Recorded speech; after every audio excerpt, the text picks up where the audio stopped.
ভারত সফর করছেন রাশিয়ার প্রেসিডেন্ট ভ্লাদিমির পুতিন। নয়াদিল্লিতে নেমেই তিনি ভারতের প্রধানমন্ত্রী নরেন্দ্র মোদীর সঙ্গে আলিঙ্গন করেন। পুতিনের সঙ্গে আলিঙ্গন করলেও মোদী রাশিয়ার প্রধান বৈশ্বিক প্রতিদ্বন্দ্বী যুক্তরাষ্ট্রের সঙ্গেও কৌশলগত অংশীদারিত্ব বজায় রাখার চেষ্টা করছেন। ভারতের একদিকে উন্নত রাশিয়ান যুদ্ধবিমান কেনার সম্ভাবনা, সস্তা তেল এবং শীতল যুদ্ধ থেকে তৈরি অটুট বন্ধুত্ব, অন্যদিকে প্রযুক্তি, বাণিজ্য ও বিনিয়োগে যুক্তরাষ্ট্রের সহযোগিতা এবং প্রেসিডেন্ট ডোনাল্ড ট্রাম্প শাস্তিমূলক শুল্ক তুলে নেবেন এই প্রত্যাশা। ওয়াশিংটনকে সন্তুষ্ট করতে নয়াদিল্লি সম্প্রতি কিছু পদক্ষেপ নিয়েছে। রুশ তেল কেনা কমিয়েছে এবং যুক্তরাষ্ট্র থেকে 22 লাখ টন তরলীকৃত পেট্রোলিয়াম গ্যাস এলপিজি কেনার বিষয়েও সম্মত হয়েছে। বিশ্লেষকদের মতে পুতিনকে এমন জাঁকজমকপূর্ণ অভ্যর্থনা জানিয়ে নয়াদিল্লি পশ্চিমাদের এবং চীনকে বার্তা দিচ্ছে যে ভারতের সামনে বিকল্প রয়েছে। গত 4 বছরে রাশিয়া থেকে ভারতের অস্ত্র কেনা কমলেও বৈশ্বিক অস্ত্র বিক্রি পর্যবেক্ষণকারী থিঙ্ক ট্যাঙ্ক SIPRI এর তথ্য অনুযায়ী এখনও রাশিয়াই ভারতের সবচেয়ে বেশি সামরিক সরঞ্জাম সরবরাহকারী।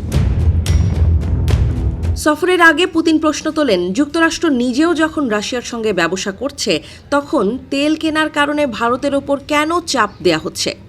বিশ্লেষকরা বলছেন, ওয়াশিংটনের আর্থিক চাপ শুধু ভারত যুক্তরাষ্ট্র সম্পর্ককে চাপের মধ্যে ফেলছে না, এটি চীনের সঙ্গে সম্পর্কের নরম হাওয়াকেও ত্বরান্বিত করছে। কারণ ট্রাম্পের শুল্ক কার্যকর হওয়ার কয়েকদিন পর মোদি 7 বছর পরে প্রথমবার চীনে সফর করেন। সেখানে শি জিনপিং আয়োজিত সম্মেলনে বেইজিংকে পশ্চিমা সংস্থাগুলোর ভারসাম্য রক্ষা করতে সক্ষম বৈশ্বিক নেতা হিসেবে উপস্থাপন করা হয়। অভিন্ন মিল থাকার কারণে মোদির সঙ্গে ট্রাম্পের ঘনিষ্ঠ সম্পর্ক রয়েছে। উভয়েই রক্ষণশীল জনবাহুল্যবাদী নেতা, যারা কূটনৈতিক সম্পর্ককে বড় আকারের অনুষ্ঠান হিসেবে রূপ দিতে পারেন। ভারত ও যুক্তরাষ্ট্র সম্প্রতি 10 বছরের নতুন একটি কাঠামো গড়তে সম্মত হয়েছে, যেখানে শিল্প সহযোগিতা, প্রযুক্তি ও গোয়েন্দা তথ্য বিনিময় বাড়ানো হবে। এতে সম্পর্ক কিছুটা মসৃণ হতে পারে, সেই ইঙ্গিত দেখা যাচ্ছে। নয়াদিল্লি এখনও ওয়াশিংটনের সঙ্গে বাণিজ্য চুক্তি নিয়ে আলোচনা চালাচ্ছে।